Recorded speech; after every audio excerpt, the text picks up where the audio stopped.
them in there right away in their car seat so that they get comfortable and used to being alone in there and entertaining themselves, and they will eventually see it as their safety area. Even if in the beginning it's only for 5 minutes till they start crying, that's fine, but they will get used to this routine. I also added a diaper cart downstairs for easy changing. His biggest tips of advice was to have a really awesome playpen area. And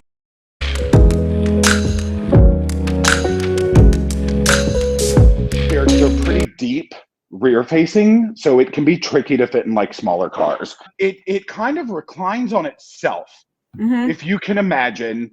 I will get this right here. Yeah, there we go. Perfect. So you have the ability to like kind of recline it almost like it's like a bucket tilting on itself instead of just falling backward. So it's really, really nice in terms of depth.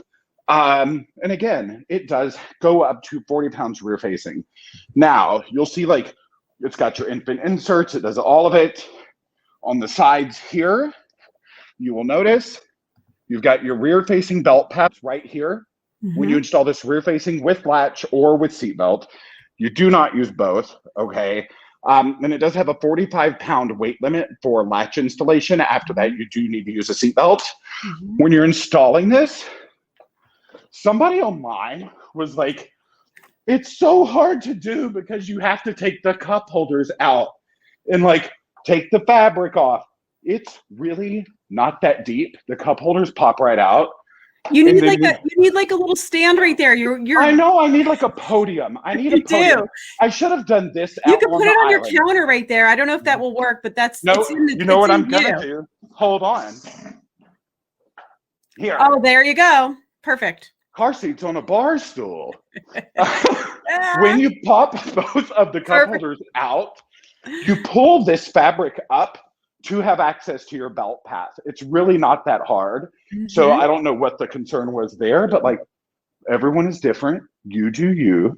And then you just pop the cup holder back in. It's really, really simple to do this. So here in the harness, one of the really good features I want you to see, you will notice the harness has like white stitching on the side of it. And I had completely forgotten about this. And the stitching is there so that you know if the harness is twisted or not. Because a lot of car seats, when you're having to like go in and adjust and buckle and get things around, the webbing in the harness can actually twist inside the buckle tongue. And that's like the metal part that goes into the buckle. And so you have to deal with like fixing it. So with this, as long as that white threading is on the outside of the harness, you know your harness isn't twisted.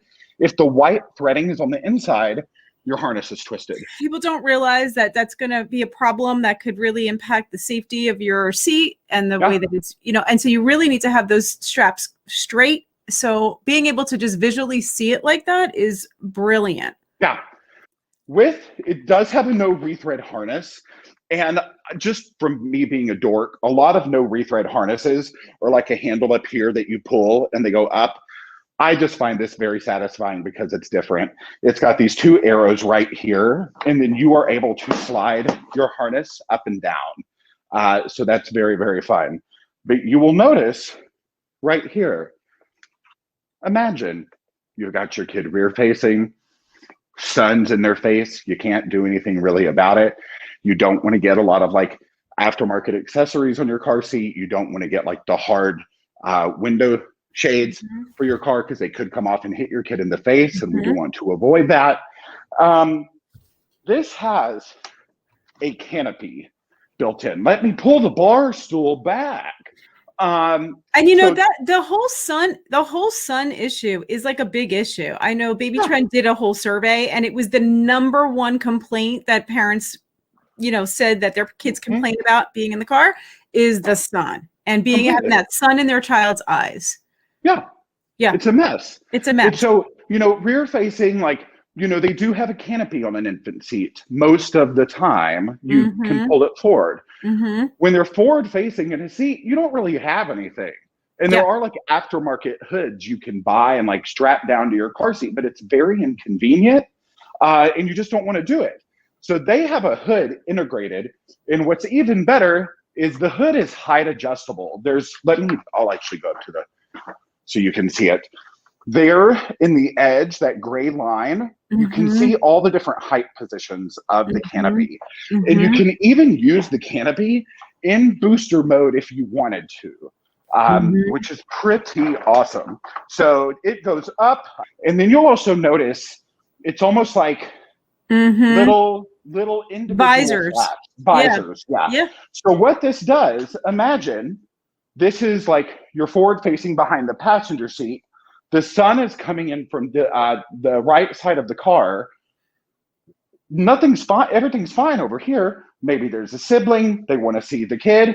You can actually pop them in to adjust individually based on where the sun is coming in. So smart. But it's about like the features in this at the price point. You've got a canopy. You've got that really good webbing feature in the harness. You know, and it feels good. Like the fabric is actually very, very comfortable in here. And it just does a good job. But, you know, it's really just an intelligent, you know, and like it goes up pretty high. So you can go to full booster mode. It has the shoulder belt guide right here. Lap belt goes right there. Obviously FAA approved. You know, very, very solid. Very good value. With really good features. So definitely. Yeah. Before we go into and it's also not very heavy. I don't know the exact weight of the seat right now at the moment, but it really is not a heavy car seat. I think it's 19.84 pounds to be exact. Awesome. There you go.